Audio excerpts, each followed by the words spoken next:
Resulta que un monarca que se llamaba Luis XII de Francia, cuando ascendió al trono, ya tenía muchos enemigos.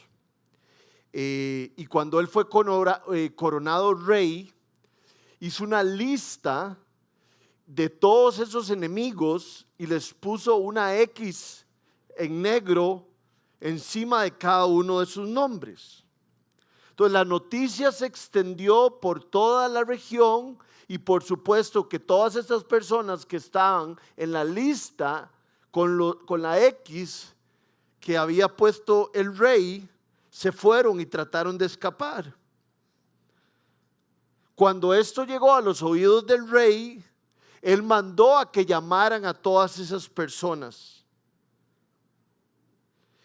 y les explicó que la cruz que había puesto sobre ellos no era para ejecutarlos, sino que era para recordarse de la cruz de Cristo y que de esa manera él iba a recordar la cruz de Cristo y él los iba a perdonar a cada uno de ellos, recordando las palabras de Jesús cuando él dijo: perdónalos porque no saben lo que hacen. El día de hoy vamos a terminar nuestra serie acerca de la comunidad y vamos a estar hablando del perdón. Sin ese componente del perdón, es imposible que un hijo de Dios tenga paz y que traiga unidad tanto a su comunidad como a su familia. El perdón es un elemento central en nuestra comunidad. Y hoy vamos a hablar de eso. Y en lo personal, cuando estuve estudiando y escribiendo este sermón o esta charla, me puse a pensar, obviamente, que no se puede hablar del perdón sin hablar de la cruz de Jesucristo, de Cristo muriendo en la cruz del Calvario por nuestros pecados. Pero antes de que Cristo muriera en la cruz, si ustedes recuerdan, sobre todo en el Evangelio de Juan, solo en el Evangelio de Juan, de hecho, se nos habla de la última cena, del momento en que Jesús se reúne con sus discípulos antes de que llegue y que lo arresten. ¿Y por qué quiero hablar de la última cena? Porque algo poderoso sucede en la última cena acerca del perdón. Entonces vamos a empezar desde aquí y vamos a abrir nuestras Biblias en el libro de Juan, que es el cuarto evangelio, Juan 13.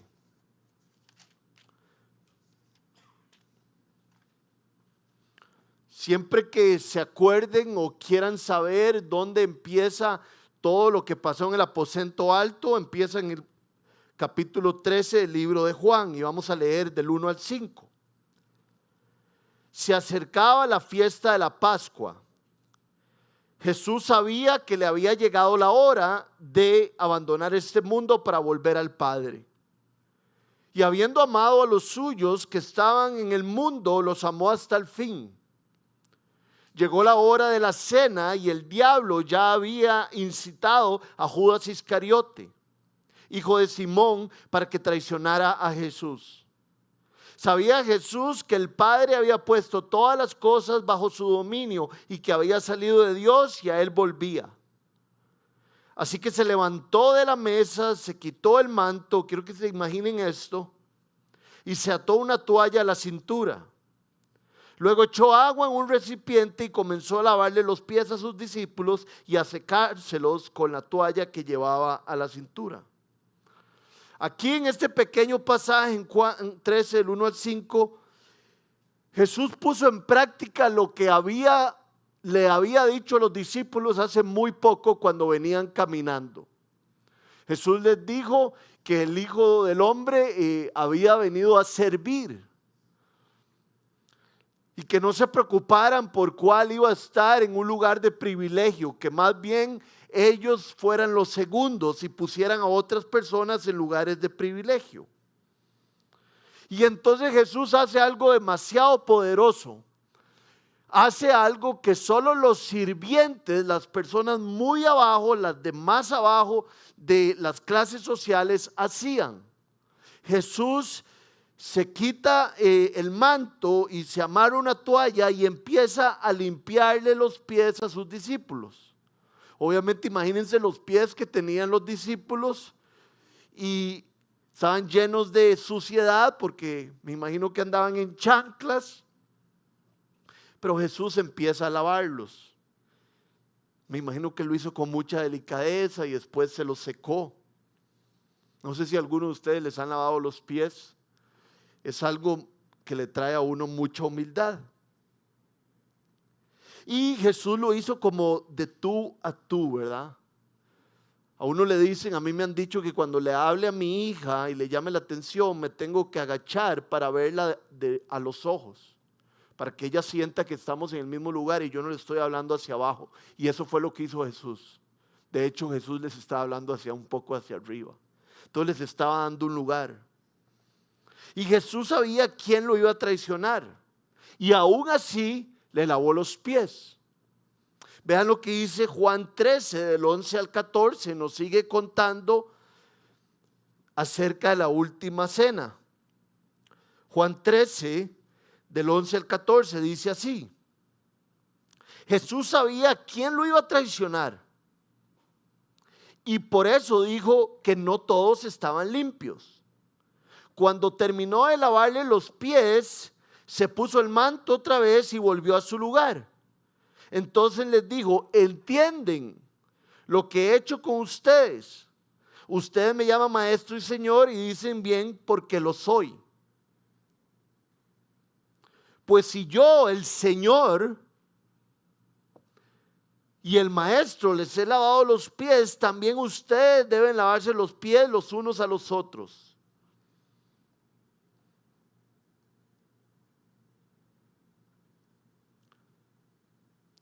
Jesús le lavó los pies a todos los discípulos y le lavó los pies a la persona que él sabía que lo iba a entregar. Judas había estado con Jesús en por lo menos, podemos decir con claridad que por lo menos unos 3 años. Judas vio a Jesús haciendo los milagros que hizo. Judas acompañó a Jesús en las comidas que hacían. Judas acompañó a Jesús en todo lo que hicieron y aún así decidió traicionarlo. Entonces imagínense, yo me imagino lo que sentía Jesús. Alguien que lo acompañó a uno, ¿cuánto es 365 por 3? Un montón. Y Judas estuvo con él todos esos días. Y yo me imagino que Jesús sintió todo tipo de cosas en su corazón, pero aún así él fue humilde y él perdonó a Judas. Si no, no le pudo haber lavado los pies. Es increíble lo que está pasando delante de nosotros. Judas traicionó a Jesús por dinero. Y Jesús lo perdonó. Tal vez es importante explicar un poco lo que hizo Jesús al perdonar a Judas. Creo que esto lo he explicado muchas veces, pero es bueno siempre explicarlo otra vez, porque creo que nos emociona. Hay 2 términos para explicar el perdón. Uno que es misericordia y otro que es gracia. Cuando alguien tiene misericordia, es cuando perdona a alguien que le ha hecho algo. O sea, cuando yo tengo misericordia de Ana porque Ana me hizo algo, es porque la he perdonado. Pero gracia es un concepto un poco diferente. La gracia es cuando perdono a alguien, pero no solo lo perdono, sino que le doy algo que él no merecía. Entonces digamos que algo a mí que me duele es que me quiten un libro. Entonces digamos que alguien agarra un libro mío sin permiso y me lo devuelve con ciertas cosas malas, con una rajadita en una hoja. Entonces, si yo tengo misericordia de esa persona, la perdono. Pero si tengo gracia sobre esa persona, la perdono y le regalo el libro. Y eso es lo que tiene Jesús, Dios, por todas las personas que han creído en su muerte y en su resurrección. Él tiene gracia. Jesús nos da, no solo nos perdona, no nos da lo que no merecemos, nos da la esperanza y la seguridad que vamos a estar con Él en el cielo. Por eso deposita su Espíritu Santo en nosotros, porque su Espíritu Santo son las arras, es el depósito, la garantía que Él nos ha dado que vamos a estar con Él. Y entonces Jesús trata a Judas con ese tipo de perdón. No solo lo perdona, sino que le da lo que no merece y le lava los pies. Le extendió su gracia. Entonces yo me hago una pregunta, Rodrigo, y le hago una pregunta a Casa 242. ¿Somos nosotros personas que usualmente perdonamos de esa manera? ¿Somos personas que extendemos misericordia o extendemos gracia? O más bien alguien o nosotros mismos nos podríamos describir como poco vengativos, que nos cuesta perdonar y nos cuesta pasar cosas por alto. Somos muy resintiones. O tenemos gracia o tenemos misericordia de los demás. Es una muy buena pregunta. Porque de alguna otra manera la persona que tiene misericordia y la persona que tiene gracia ha entendido bien lo que Dios ha hecho por ella. Es un mal común que muchas veces queremos vengarnos y darle su merecido a quienes nos han hecho mal. Quiero que leamos lo que dice Romanos 14:10. Tú entonces, ¿por qué juzgas a tu hermano? ¿O tú por qué lo menosprecias? Todos tendremos que comparecer ante el tribunal del Señor. Y verdad, tú, nosotros no hablábamos de tú, pero nos está hablando a cada uno de nosotros. ¿Por qué menospreciamos a otros y por qué somos vengativos? Algo importante aquí es que la Biblia nos enseña que el juicio pertenece al Señor, no pertenece a nosotros. Entonces a nosotros nos toca confiar en que Dios va a hacer justicia. Nosotros no somos los que tenemos que hacer justicia. No nos debemos de preocupar por eso. No nos debemos de ocupar de estripar a esa persona, porque es una cuestión de fe. Si alguien me hizo algo malo a mí, yo tengo que tener fe en que Dios se va a encargar. ¿Cómo puedo yo pedirle perdón a Dios si yo no le perdono a los demás? Hay una historia sobre una misión, esto significa como una organización misionera, hace muchos años en Bélgica, que creo que nos da una pincelada, una imagen muy bonita acerca de lo que puede hacer el perdón en una comunidad, la gracia viva. Resulta que en Bélgica la iglesia no estaba muy fuerte y sobre todo las personas no estaban testificando de su fe. Entonces uno de los líderes de esta organización dice que cuando estaba leyendo su Biblia, Dios lo llevó a Juan 13, exactamente el pasaje que acabamos de leer. Y cuando fue a Juan 13 se le ocurrió un plan. Y dijo, voy a juntar a un grupo de personas. Voy a juntar a un grupo de personas y las voy a llevar a una casa. Dice que esto fue algo que Dios le dio.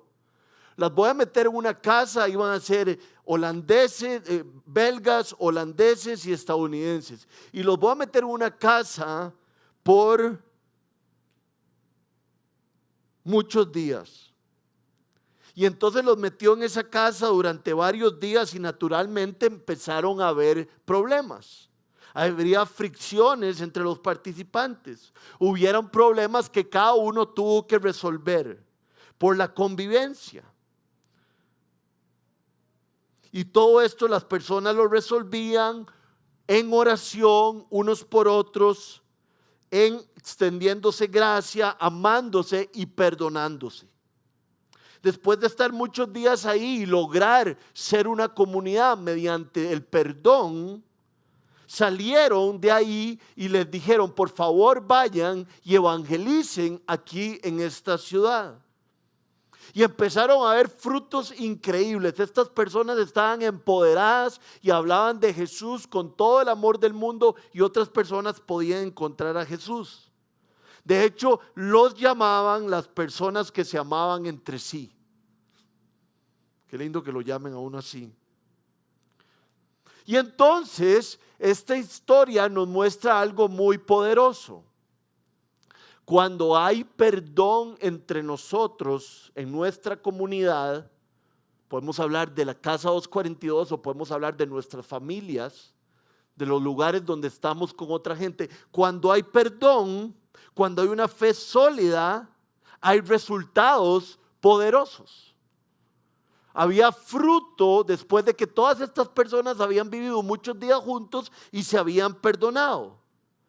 Si lo analizamos al revés, no tenemos poder, no tenemos ningún ministerio que valga la pena si nosotros no hemos perdonado.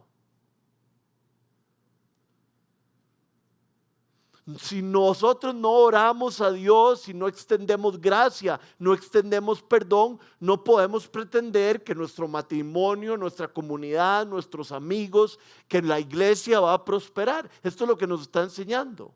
Si hay perdón y gracia, va a haber el poder de Dios entre nosotros. Si no hay gracia y hay venganza y malos sentimientos, no va a pasar nada bueno.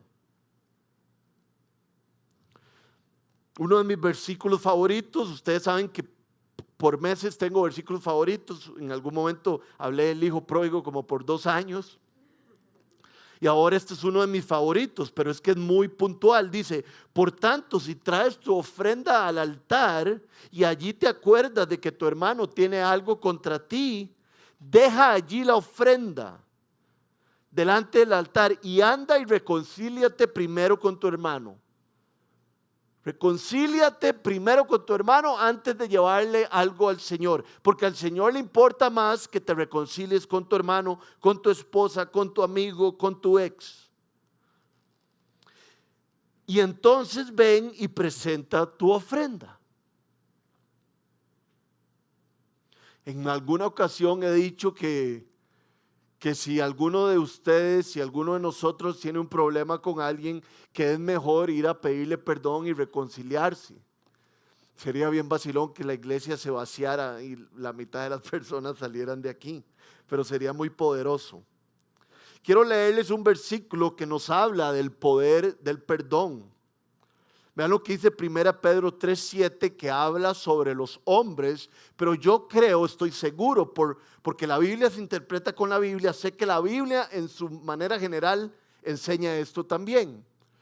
1 de Pedro 3:7 dice: de igual manera ustedes esposos sean comprensivos en su vida conyugal, tratando cada uno a su esposa con respeto, ya que como mujer es más delicada y ambos son herederos del grato don de la vida. Así nada estorbará las oraciones de ustedes. O sea, las oraciones de los hombres, dice aquí, pero porque la Biblia se interpreta con la Biblia, sabemos que esto también pasa con las mujeres. Se estorban nuestras oraciones cuando nosotros no somos delicados, cuando nosotros no perdonamos, cuando no amamos a las personas. Sobre todo aquí está hablando de nuestros esposos y esposas. ¿Qué significará que las oraciones se estorban? No estoy tan seguro, pero simplemente tal vez es que nos cuesta orar. Tal vez es que simplemente tenemos demasiado lastre sobre nosotros y sentimos que nuestras oraciones pegan al techo. Y de alguna manera a Dios no le gusta, porque dice Dios: deja tu ofrenda y primero reconcíliate. Entonces, otra pregunta: ¿necesita usted reconciliarse con alguien? perdonar o parar una enemistad. Una vez fuimos a un campamento de hombres y el campamento hablaba del perdón, sobre todo del perdón de padres de hijos a padres. Terminamos el campamento, todos los hombres llorando, todos habíamos sido conmovidos. Y al final del campamento todos se levantan, los que quieran se levantan a dar un testimonio. Dios tocó mi corazón de esta manera, Dios me enseñó esto, todo ese tipo de cosas. Y de hecho que aquí está una de la persona que estoy hablando. Y una persona se levantó y dijo, estábamos en San Ramón, y su papá vivía muy largo de San Ramón, en estos momentos no me acuerdo dónde. Y se levantó este hombre y dijo, y eran como las 6 de la tarde, 5 de la tarde ya, de un domingo. Yo a las 5 o 6 de la tarde de un domingo lo que quiero estar es enroscado. Y se levanta este hombre y dice, apenas termine este campamento voy a ir directo hoy en la noche a donde esté mi papá a perdonarlo para restaurar nuestra relación. Lo puede haber hecho el lunes, lo puedo haber hecho el martes, el miércoles, pero él dijo, esto lo tengo que hacer ya. Quiero perdonar a mi papá.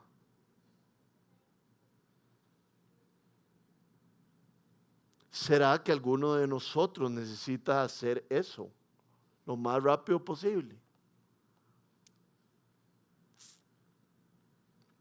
A veces las últimas palabras de alguien que está convaleciendo son palabras muy importantes de las cuales tenemos que prestar mucha atención. Y eso definitivamente pasa con Jesús. Quiero que hablemos un poco de Jesús en la cruz y de las palabras que Él dice muy al final de su vida. Jesús estaba colgando en la cruz sabiendo que su muerte estaba próxima y le habla a la multitud que se había reunido para verlo morir. ¿Verdad? Había una turba rugiente, había un montón de gente agitada y enojada. Algunos habían venido por pura curiosidad para verlo en la cruz, otros habían venido a vitorear que él iba a morir, y algunos vinieron porque lo odiaban, como los fariseos que lo odiaban porque les había quitado algún tipo de exposición y querían estar ahí para asegurarse de que él sufriera antes de morir. Vean lo que dice Lucas 23 al 34, 23, 34. Padre, dijo Jesús, perdónalos porque no saben lo que hacen. Mientras tanto echaban suertes para repartirse entre sí la ropa de Jesús. Estas fueron las últimas palabras de Jesús ante toda la gente que estaba ahí. Muy poca gente, muy poca. 3 o 4 estaban a su favor. Todos los demás estaban en contra de él y él los quiso perdonar, les quiso extender su amor. Jesús para este momento había sido golpeado. Jesús para este momento le habían golpeado su espalda con todo tipo de instrumentos de los romanos, ¿verdad? Donde le arrancaban la piel. Tenía una corona de espinas como de 15 centímetros, dicen las personas, y se la habían metido en su cabeza. Y entonces lo llevaron hasta la cruz y lo clavaron ahí. También le amarraban sus manos y le clavaban sus pies. Y entonces los soldados, había un hueco y entonces agarraban la cruz y la metían en el hueco y él se llevaba un golpe y todo su cuerpo se estremecía. Jesús estaba desnudo, estaba expuesto, estaba golpeado, amorotado y sangriento. Los soldados estaban satisfechos porque ya habían hecho su trabajo. Ellos habían hecho lo imperdonable. Habían crucificado al Hijo de Dios. Y el Hijo de Dios dijo, Padre, perdónalos porque no saben lo que hacen. Nadie que estaba parado cerca de la cruz esperaba estas palabras. Lo que esperaban tal vez, como lo estaba haciendo el ladrón a la par, es que Jesús maldijera o que gritara, que pusiera amenazas inclusive. Pero el perdón fue lo que Jesús ofreció a los hombres que lo estaban asesinando. Él oró para que esos hombres fueran perdonados. Y creo que esto nos ayuda en nuestro día a día a sacar varias conclusiones.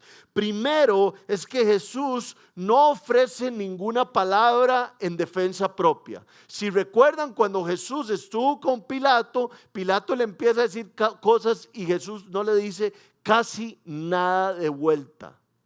A Jesús lo crucificaron y él no abrió su boca. En el libro de Isaías habla sobre eso. Y yo creo que prácticamente cuando nosotros tenemos problemas con alguien, esto es un buen consejo: no abrir la boca.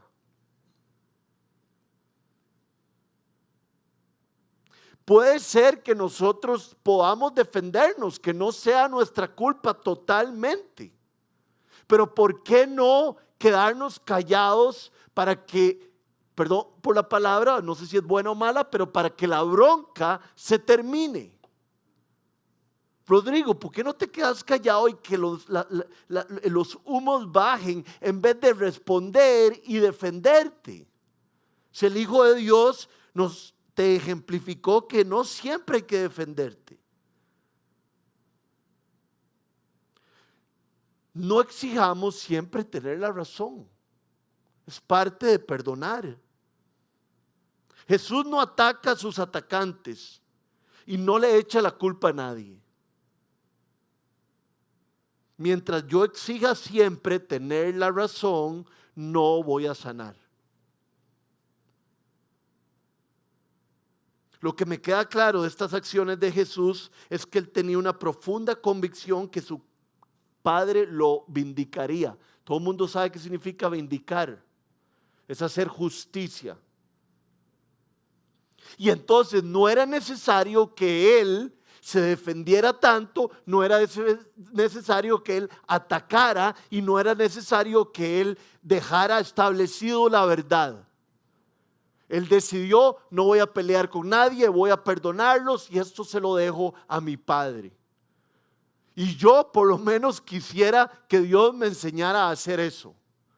No a necesitar tener la razón, no a necesitar atacar de nuevo, sino a quedarme callado y que Dios me vindique en el momento que sea. Entonces la pregunta es si confiamos nosotros en que Dios hace justicia. O somos de esos que responden y que tienen que tener la razón y van y de nuevo y de nuevo. Y se hace más grande el problema en vez de perdonar. No le echemos la culpa a nadie, aunque tengan la culpa. Nos enseña de alguna manera la palabra. Isaías 53:12 dice que el Señor cargó con el pecado de muchos e intercedió por los pecadores. Y entonces esto me lleva a meditar si yo soy un hombre que intercede por los demás. Vean lo que dice. Pongámoslo. Por lo tanto, le daré un puesto entre los grandes y repartirá el botín con los fuertes, porque derramó su vida hasta la muerte. Ahí vienen de quién está hablando, ¿verdad? Y fue contado entre los transgresores, cargó con el pecado de muchos e intercedió por los pecadores. Y eso entonces me hace preguntarme a mí: Rodrigo, ¿usted carga con los pecados de otros e intercede por ellos? Y esto no es tan complicado como suena, simplemente ¿le cubro yo las tortas a los que se jalan tortas o más bien los apunto? Y esto me hizo pensar en una muchacha que viene aquí a esta comunidad. ¿Verdad? Los miércoles tenemos un ministerio chivísima. Los invito a todos en las calles. a las 6:30 de la tarde, a la par de la Iglesia de la Soledad, llega un montón de habitantes de la calle y estamos con ellos, les damos un mensaje de la Biblia, les damos algo de comer. Y esta muchacha, tenemos un chat, por supuesto, uno tiene un chat para todo, y siempre hay alguien que se equivoca con la comida. Aquí guardamos la comida y guardamos el parlante para poder hablar, y siempre alguien se jala una torta. Ay, se me olvidó el parlante. Ay, se me olvidaron las sopas. Y esta muchacha siempre dice: no se preocupen, yo paso. No se preocupen, yo lo soluciono. Y ella, que siempre lo hace bien, podría decir: Rodrigo, se te olvidaron las sopas otra vez. Pero ella no hace eso. Ella intercede y ella toma la culpa de alguna otra manera. No, tranquilos, yo paso. Yo sé que ustedes se jalaron una torta y se les olvidó, y de hecho está mal, pero yo los ayudo. Y eso me llega al corazón, porque realmente esa no es mi actitud siempre. Y no sé si es la suya, espero que sí. Volviendo a lo que hicieron estos romanos, lo que hicieron los judíos, que fue imperdonable. De hecho, la Biblia nos dice que nadie está más allá del alcance de la gracia de Dios. Supongo que todos nosotros estamos de acuerdo con eso si conocemos la Biblia.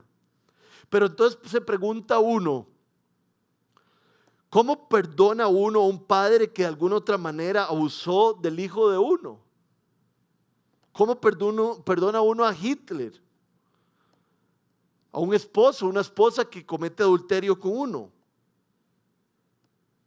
Lo primero que hay que establecer es que el perdón está en el corazón de Dios. Vean lo que dice Éxodo 34, del 6 al 7. Pasando delante de él, este es el Señor, Dios, Jehová, proclamó: el Señor, Dios clemente y compasivo, lento para la ira y grande en amor y fidelidad, que mantiene su amor hasta 1000 generaciones después, y que perdona la iniquidad, la rebelión y el pecado. Quiero que le ponga atención a lo que dice después de lento para la ira. Dice: grande en amor y fidelidad. Grande. En otras versiones se utiliza abundante o se utiliza rico. Dice que Dios es rico, abundante, grande en misericordia. Dios es perdonador para todos. Entonces, ¿cómo se perdona lo imperdonable? Porque Jesús le hicieron lo imperdonable, y alguien que le comete adulterio con alguien es casi imperdonable. Se nos hace imperdonable. Queremos que la otra persona se dé cuenta de cómo estamos lastimados. Pero si nosotros no perdonamos y solo queremos que la otra persona sea castigada, vamos a vivir en amargura por muchos años. Nosotros no podemos liberarnos a nosotros mismos hasta que nos liberemos a las personas que nos han hecho mal. Cuando Jesús grita: perdónalos porque no sabe lo que hacen, Él de alguna otra manera los está liberando a ellos. Algunas veces no perdonamos porque queremos que la persona que nos hirió experimente en carne propia lo que nosotros pasamos. Eso no funciona, porque nos vamos a quedar esperando toda la vida. Aun cuando confiesan, buscamos que el perdón sea como que antes que nos perdonarlos, que sean como castigados, que de verdad sufran como uno sufrió. Pero en realidad nadie se puede meter en la piel de nosotros. Nadie va a sufrir como nosotros hemos sufrido. Entonces aquí quiero ver varias verdades acerca de perdonar y no perdonar. Primero, 3 acerca de por qué perdonamos. Dice así: perdonamos por la gracia de Dios. Dios ha tenido gracia con nosotros, no solo nos ha perdonado, sino que nos ha dado su Espíritu y nos ha asegurado nuestra posición en el cielo. Perdonamos porque eso fue lo que hizo Jesús en la cruz, dejándonos ejemplo. Son las razones por las cuales perdonamos. Y perdonamos porque eso fue lo que hizo Jesús por nosotros. Entonces no tiene nada que ver, si pueden ver, con lo que hizo la otra persona contra nosotros. El perdón se trata de lo que Dios ha hecho con nosotros, siempre.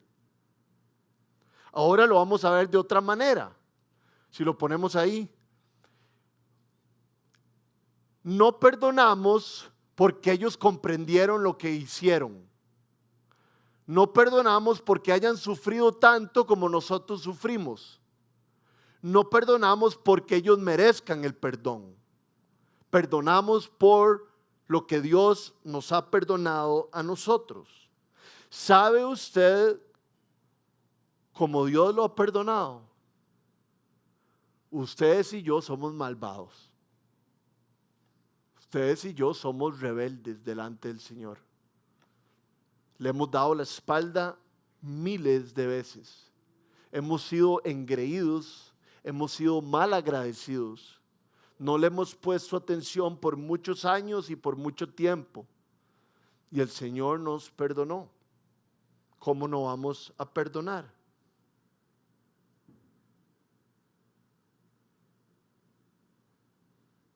Yo me imagino que la persona con la que tenemos problemas, nosotros nunca hemos hecho nada como lo que ellas nos hicieron.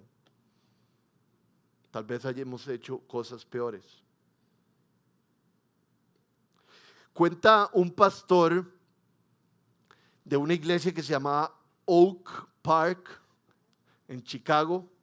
Estaba fácil, es que hay varias veces en inglés que se me traba la lengua. Cuenta un pastor de esta iglesia Oak Park en Chicago que él en un sermón dijo que no había nadie justo.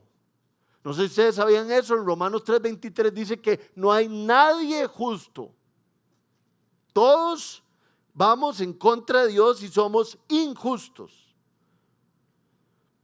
Y él habló sobre esto durante su sermón. Y a la semana siguiente, una anciana se le acercó con cara de preocupación y le dijo: pastor, yo sé que usted dijo la semana pasada que no había nadie justo, que todos éramos injustos. Y yo estoy de acuerdo. Pero pastor, si usted no es un hombre justo, ¿dónde voy a encontrar a uno?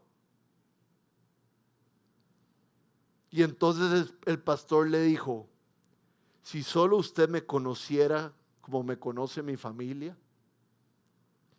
Después de esto el pastor se paró a predicar otra vez y le dijo a su congregación que les iba a enseñar la única persona justa que existía, y señaló directamente a la cruz detrás de él.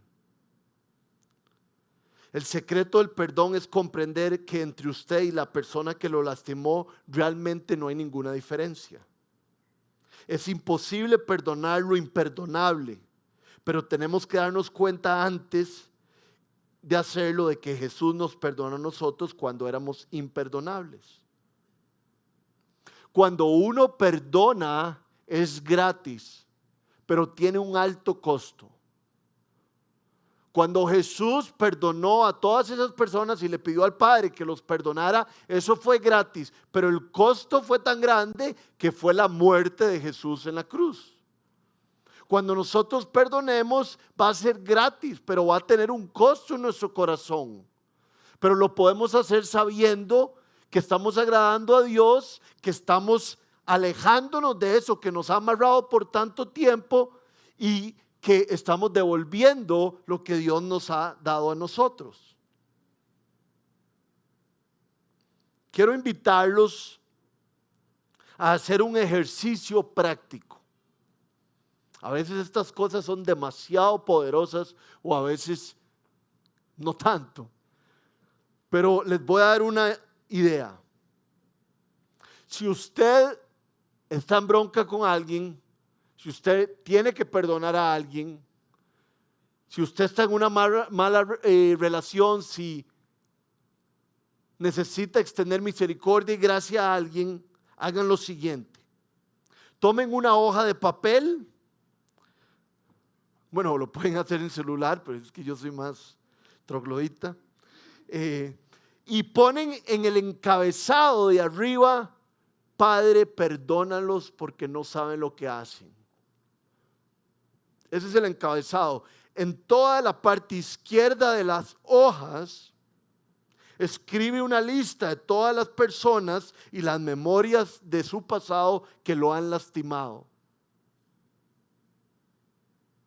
Y en la parte derecha ponga a la par de cada nombre: perdonado, perdonado, perdonado, perdonado. Después agarre esa hoja, rómpala, póngala en el inodoro y jala la cadena. Y así como el inodoro se lleva a todas esas personas, usted puede tenerlo como un símbolo de que usted está soltando todas esas personas que lo han lastimado. Este ejercicio no es mágico, pero estamos empezando por donde Cristo empezó. Perdonemos. Es mucho mejor que negarse a perdonar. Recordemos que Jesús nos perdonó cuando éramos imperdonables. Dice Romanos 5, el 6 y el 8. Cuando nosotros los pecadores no podíamos salvarnos, Cristo murió por nosotros. Murió en el momento elegido por Dios. Dios nos demostró su gran amor al enviar a Jesucristo a morir por nosotros, a pesar de que nosotros todavía éramos pecadores. Antes de cualquier cosa, quiero que nos llevemos dos cosas a la casa. Lo primero es que para que haya una comunidad unida, para que nosotros podamos vivir en paz, creo que todos ustedes y yo queremos vivir en paz, debemos perdonar a todas las personas que no hemos perdonado. Y lo otro es que si usted le pide perdón a Dios por todos sus pecados y usted pone su fe en Cristo, todos sus pecados van a ser perdonados. Dios les dará y nos dará a todos una lista nueva que Él arranca todos los días porque sus misericordias son nuevas cada día. Entonces son esas dos cosas. Perdonen y pidámosle ayuda a Dios para perdonar y entendamos que nosotros hemos sido perdonados. Habrá tanto gozo y habrá tanta alegría en nuestro corazón si realmente entendemos de lo que hemos sido perdonados, que vamos a poder perdonar y no defendernos tanto y no contraatacar. Eso yo lo quiero con todo mi corazón. Para terminar, quiero contarles una historia muy famosa que posiblemente algunos de ustedes ya hayan escuchado, pero la tienen que escuchar otra vez. El 28 de febrero de 1944, ¿qué está pasando en 1944? Muy bien. Pasaron estudios sociales. Había una familia, la familia Ten Boom, en Holanda, que en su casa tenían a refugiados judíos, los metían en una parte debajo de la casa para que los nazis no se los llevaran. Pero en 28 de febrero de 1944 los nazis se dieron cuenta que esta familia estaba ayudando a los judíos y los metieron a todos a un campo de concentración. Mataron al papá, mataron a la mamá y quedaron vivas Corrie ten Boom y su hermana Betsy. En el en el campo de concentración pasaron cosas horribles.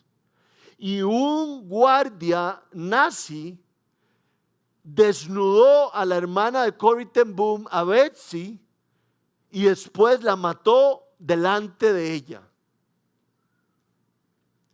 Después de que terminó la guerra, Corrie ten Boom, que era una gran mujer de Dios, empezó a viajar por Europa contando su historia, cómo ella había podido escapar del centro de concentración y cómo ella estaba mejor y había perdonado a todas las personas que la habían herido.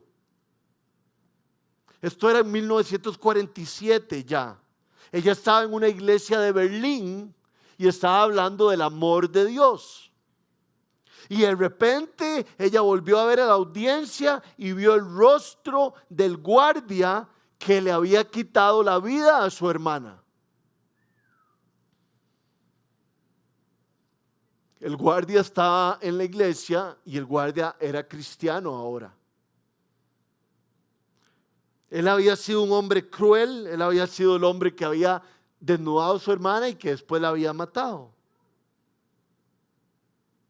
Corrie ten Boom volvió a ver al hombre y ella se había dado cuenta que a él no lo había perdonado. Y entonces se revivió el gran dolor que ella sintió cuando ese hombre hizo lo que hizo con sus hermanas. Corrie ten Boom solo podía sentir un odio en su corazón. No tenía el amor suficiente para perdonar a ese guardia. De hecho, ella iba caminando hacia afuera y el guardia no la reconoció a ella, pero él sí lo reconoció y se quedaron viendo uno a uno. El guardia quería darle gracias por lo que había compartido. Y al momento después de verle la cara y tener ese odio en su corazón, Corrie ten Boom pensó y se acordó de estas palabras de Romanos 5:5. El amor de Dios ha sido derramado en nuestro corazón por el don del Espíritu Santo. En ese instante, Corrie ten Boom dio gracias a Dios porque entendió que su amor es más grande que cualquier odio, cualquier falta que hicieran contra ella. Se sintió libre y durante un largo rato se estrecharon las manos ellos dos. El antiguo guardia y la antigua prisionera. Ahora eran hermanos en la fe y ella lo había perdonado. Una fuerza de amor invadió el cuerpo de Corrie ten Boom y ella la sentía correr ese amor por su brazo cuando le estaba dando la mano al hombre. Era una experiencia nueva que la había dejado asombrada. Y dijo así: yo nunca había sentido el océano infinito del amor de Dios de esa manera, hasta que yo perdoné a mi último enemigo. Dios quiere que nosotros sintamos ese perdón en nuestros corazones. Dios quiere que nosotros seamos libres y liberemos a los demás. Vamos a ponernos de pie.